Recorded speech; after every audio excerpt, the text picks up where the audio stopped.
Good day to you all. Hope you are doing well. It's Pastor Jeff from Concordia, continuing on with our devotional time and finishing off the reading with one of my favorite Easter songs, Day of Arising. In this way, the individual and the group simultaneously learn to live without any over against, defining themselves against no one at all. That is a sure sign of a real knowledge of Jesus. Let us briefly go back a stage. Knowing Jesus is inseparable from knowing Jesus in the Eucharist. I tried to indicate how Jesus had concentrated his self-giving in this sign which he gave his disciples at the Last Supper. In the celebration of this sign, the Holy Spirit makes present the whole self-giving to God to us as man. It is exactly as self-giving, crucified and risen Lord that Jesus is present in this sacrifice. It is the only real sacrifice because it is a celebration of the self-giving of God to the hands of murderous men, and not the giving by murderous men of something or someone to God, which or who might cover up their guilt. Now, there are, of course, people who have been scandalized, that is, caused to stumble by false teaching over the centuries regarding the presence of Jesus in the Mass. I do not say that because they do not know that the crucified and risen Lord is truly present as such in the Mass. Thus, they do not know Jesus. The problem is with those who cause them to stumble. However, it is wrong to imagine that a real knowledge of Jesus can coexist for long with a complete ignorance of his own interpretation of his self-giving, which showed the pattern of his whole life and showed clearly the nature of the sort of new Israel he was bringing into being. Certainly, for someone who has received the completely unmerited privilege of the gift of the faith, the Eucharist is pivotal for knowing Jesus. It is, if you like, the ordinary, regular way in which we know Jesus. Any visions or feelings that someone might have may or may not be useful or profitable to that person, as the case may be. A certain criterion, however, is that if these visions or feelings lead the recipient to play down or despise the ordinary way in which the crucified and risen Lord makes himself present to the people he seeks to bring into the new Israel, then there is something wrong. For the presence of the crucified and risen Lord in the Eucharist is how Jesus gives himself to be known, as one without form or beauty, as one who serves, as one who gives himself for the life of the world. Any knowledge which contradicts that is not the knowledge of Jesus.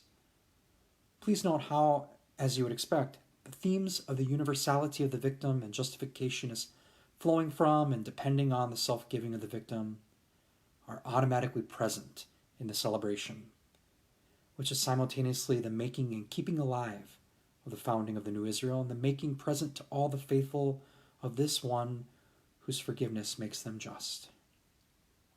Because it is a celebration of the presence of the crucified and risen Lord, whose resurrection is our forgiveness, it is also the place of our conversion. I wonder whether there is any deeper conversion than the slow, almost imperceptible change wrought in us by the crucified and risen one, whereby we cease to think of ourselves primarily as victims and start to see ourselves primarily as actual or potential persecutors. Of course, this change of heart can only take place in the midst of real community situations and relationships, probably amidst real conflict. This is the sort of healing that goes right to the center of our lives, our fantasies, our projections, our paranoia, our insecurities. For to be able to be a penitent persecutor or a penitent traitor, to be able to be Paul or Peter, is not something that comes at once. The forgiveness may come to us first as the healing of our weakness, our self-pity, our sense of being awful, so that little by little we may have the strength and dignity and freedom to be able to be aware of ourselves not as sinned against, but as sinning. The extraordinary virility of soul that it takes to be able to stand free and see the other, the community, the group, not in defensive terms, not as a they, but as a we, and a we in which I may be a stumbling block rather than a building block. That is part of the healing mystery of the Mass. This conversion, the possibility of which is constantly made present to us by the presence of the crucified and risen victim, is not just an individual thing. It involves a recasting of our solidarity such that we cease to share in the ways of relating to the other, the group, which rely on exclusion, and start instead to undergo the transformation of our sense of being. This is worked out by a new form of solidarity, a new way of belonging that does not depend on exclusion, and where we live with some fear that we may be excluders, where we learn to create the unity that does not depend on casting people out. At any given celebration of the Eucharist, that is the dynamic of what is going on, the conversion that is being made present. It is the Catholic faith that not even a grossly sinful priest, not even a grossly obtrusive liturgy, whether by its too little or its too much pomp and dignity, can overcome the presence of the risen Lord who is working this change in the people. I'm quite sure, add a footnote to this with respect to the presence of Jesus in the reserved sacrament. For those who are not Catholics, I had better explain.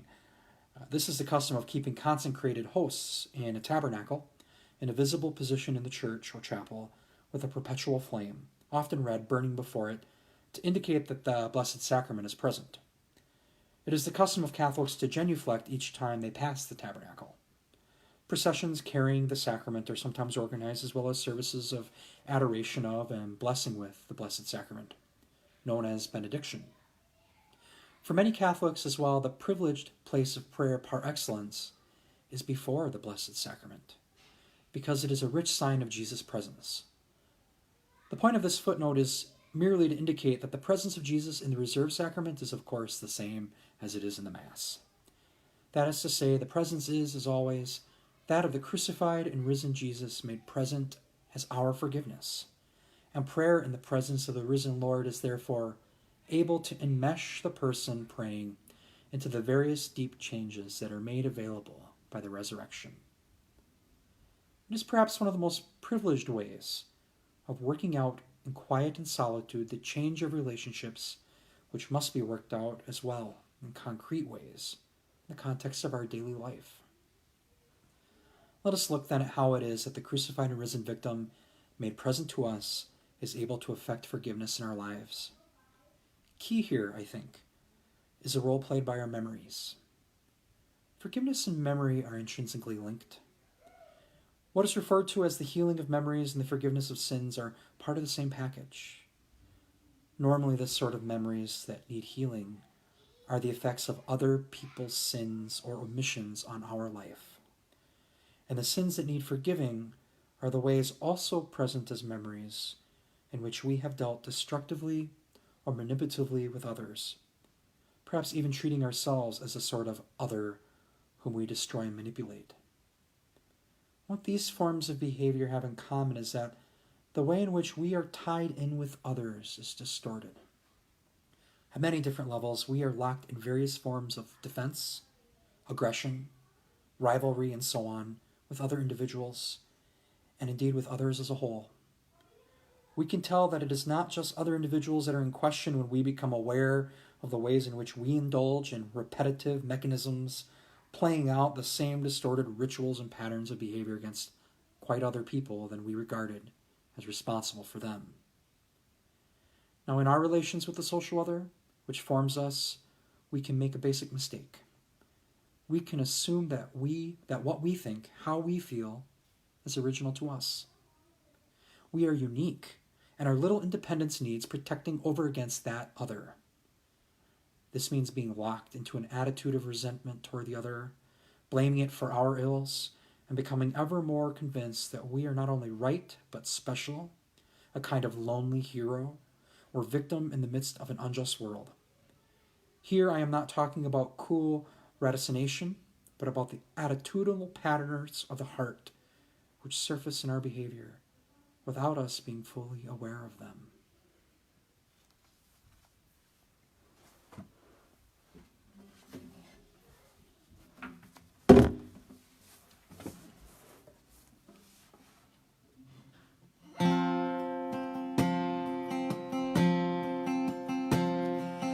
Day of arising, Christ on the roadway, unknown companion walks with his own.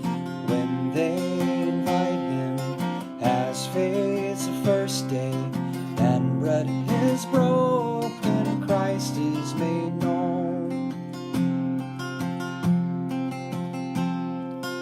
When we are walking, doubtful and dreading, blinded by sadness, slowness of heart, yet Christ walks with us, ever awaiting our invitation. Stay, do not part. Lo, I am with you, Jesus has spoken. This is Christ's promise, this is Christ's sign. When the church gathers, when bread is broken, there Christ is present in bread and wine. Christ our companion, hope for the journey, bread of compassion, open our eyes, grant us your vision, set our hearts burning, that all creation with you may rise. Peace to you.